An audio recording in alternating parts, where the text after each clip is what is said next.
Assalamualaikum warahmatullahi wabarakatuh. Okey, untuk tajuk pendidikan kesihatan pada hari ini iaitu tentang tajuk menangani konflik. Okey, sebelum kita melanjutkan pelajaran kita pada hari ini, saya ucapkan selamat kembali ke sekolah setelah bercuti selama 2 minggu.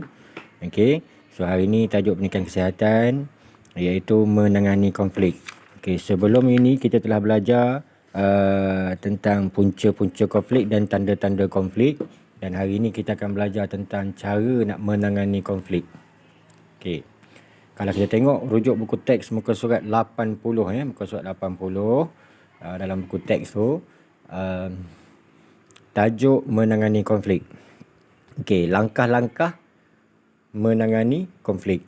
Ada 4 langkah So yang pertamanya ialah memaafkan rakan atau adik-beradik. Memaafkan rakan adik-beradik. So dalam situasi ini, sifat memaafkan seseorang ataupun orang lain adalah sangat mulia dan sangat baik.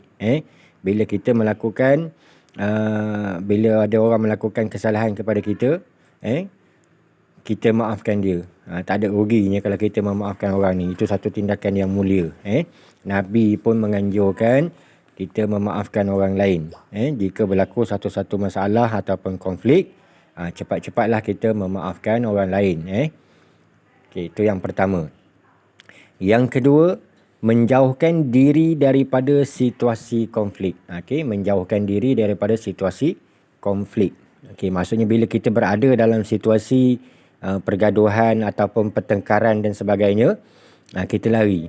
Kita jauhkan. Jangan kita lebih-lebih pula nak mengapi-ngapikan contohnya.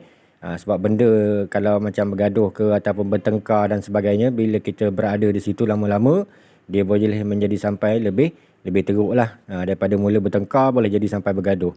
So nak elakkan konflik tu berlaku dengan lebih teruk, kita jauhkan diri, kita lari daripada situasi itu. Okay, itu yang kedua. Yang ketiganya, bertolak ansur dalam pergaulan. Sama ada dengan kawan-kawan ataupun adik-beradik. Okey.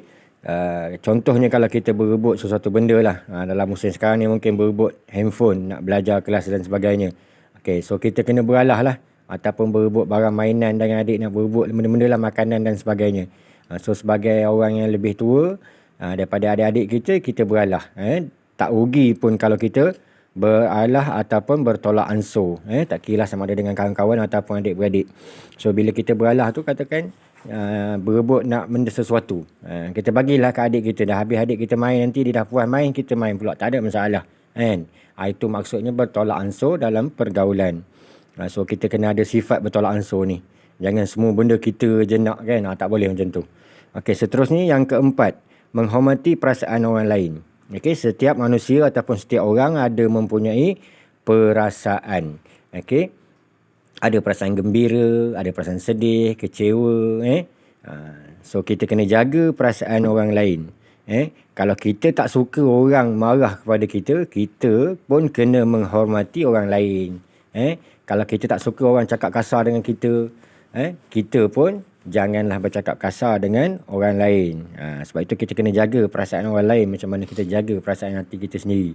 Apatah lagi menghormati perasaan orang lain ni, menghormati orang yang lebih tua, terutama kepada kedua ibu bapa kita dan orang-orang yang lebih tua. Walaupun adik-beradik kita, walaupun dia muda pada kita pun, adik kita muda lah pada kita kan. Tapi kita pun kena hormat dia juga. Jangan kita rasa kita dah besar, kita lebih tua daripada adik-adik kita, ataupun lebih tua daripada kawan-kawan kita, kita je nak menang. Tak boleh. Kita kena jaga perasaan di antara satu sama lain. Kita lebih menghormati perasaan orang lain.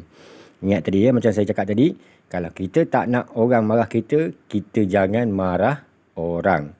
Okey, so itu antara 4 langkah ataupun 4 cara menangani konflik. Saya ulang balik. Yang pertamanya memaafkan. Sifat memaafkan rakan ataupun adik-beradik. Yang kedua, menjauhkan diri daripada situasi konflik. Jangan berada dalam tempat orang bergaduh ke ataupun dalam sesi pertengkaran tu, jangan dekat-dekat dah. Lari supaya dapat meredakan suasana. Okey, yang ketiga, kita bertolak ansur dalam pergaulan. Ada beralah lah. Bahasa kampung kita mudahnya kita beralah. Bertolak ansur dalam pergaulan. Yang ketiga, menghormati perasaan orang lain. Kalau kita tak nak orang tak suka kepada kita, kita kena suka pada orang. Kalau kita tak nak orang marah pada kita, kita jangan marah orang lain. Sentiasa menghormati perasaan orang lain. Kalau kita hormati perasaan orang lain, orang sayang kita, Allah sayang kita. Okey? Itu saja untuk pada hari ini. Saya harap semua murid-murid dapat memahaminya. Dan nanti saya akan bagilah video tambahan untuk anak-anak ataupun murid-murid lebih memahami cara-cara menangani konflik. Okey, sekian saja. Wabillahi taufiq wal hidayah. Assalamualaikum warahmatullahi wabarakatuh.